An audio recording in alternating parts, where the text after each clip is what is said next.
সবাইরে নিয়ে ওই বাসায় সুন্দর করে বসবাস করবা। ওই বাড়িটা দেখলেই যেন মনে হয় যে তোমার আব্বা জীবিত আছে। এই মানুষটা এখন বাকি জীবন মানুষ হয়ে বাঁচতে চায়।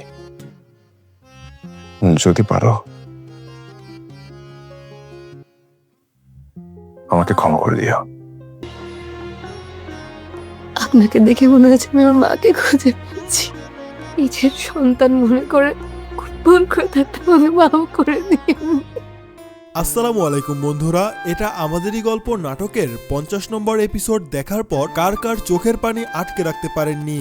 বাবার জন্য বাড়ির দলিল নিয়ে এসেও কেন ফাহাদকে আজ শূন্য হাতে ফিরতে হলো? যে মানুষটাকে এক নজর দেখার জন্য ফাহাদ সব ছেড়ে ছুটে এলো, সেই মানুষটা কি তাকে এক পৃথিবী অপরাধবোধের মধ্যে রেখে ফেলে চলে গেল? আজকে আমরা কথা বলবো গুলজার সাহেবের শেষ বিদায় এবং ফাহাদের হৃদয় বিদারক সূচনা নিয়ে, তাই ভিডিওটি শেষ পর্যন্ত দেখতে থাকুন। আর আপনারা যদি সামির এবং মেহেরিনকে ভালোবেসে থাকেন তাহলে অবশ্যই ভিডিওটিতে লাইক দিয়ে চ্যানেলটি সাবস্ক্রাইব করে দিবেন। আর এটা আমাদেরই গল্প নাটকটি আপনারা কে কোন জেলা থেকে দেখেন তা অবশ্যই কমেন্টে জানাতে পারেন। বন্ধুরা, আজকের ভিডিওতে আমরা দেখলাম এক অদ্ভুত ভালোবাসা। ফাহাদ যখন বাড়ির দলিল নিয়ে বাড়িতে ঢুকলো তখন সে আশা করছিল হয়তোবা তার বাবা তাকে জড়িয়ে ধরবে এবং তাকে ক্ষমা করে দিবে, কিন্তু না, ফাহাদ দেখলো তার বাবার মৃত নিথর দেহ।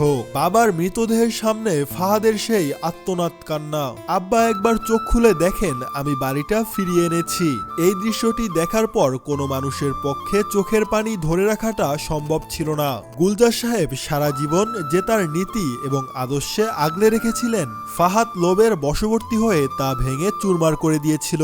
আর যখন ফাহাদ সেই বাড়ি ফিরিয়ে আনলো তখন সেই বাড়িতে থাকার মতো সেই মানুষটাই আর নেই। তো প্রিয় দর্শক, আমরা আগামী পর্বে দেখব ফাহাদের মা হয়তোবা আর কখনোই শহরে যাবেন না, তিনি এখন থেকে গ্রামেই থেকে যাবেন এবং সায়রা সব রাগ অভিমান ভুলে ফাহাদের মায়ের কাছে ক্ষমা চায় এবং আবারও তারা একসাথে থাকবেন। তো বন্ধুরা, এটা আমাদেরই গল্প নাটকটি আপনাদের কার কার পছন্দের নাটক তা অবশ্যই কমেন্টে জানাবেন। বিদায় নিচ্ছি, দেখা হবে অন্য কোনো নতুন ভিডিওতে। সে পর্যন্ত ভালো থাকবেন এবং ভালো রাখবেন আপনার চারপাশ। টাটা, গুড বাই, আল্লাহ হাফেজ।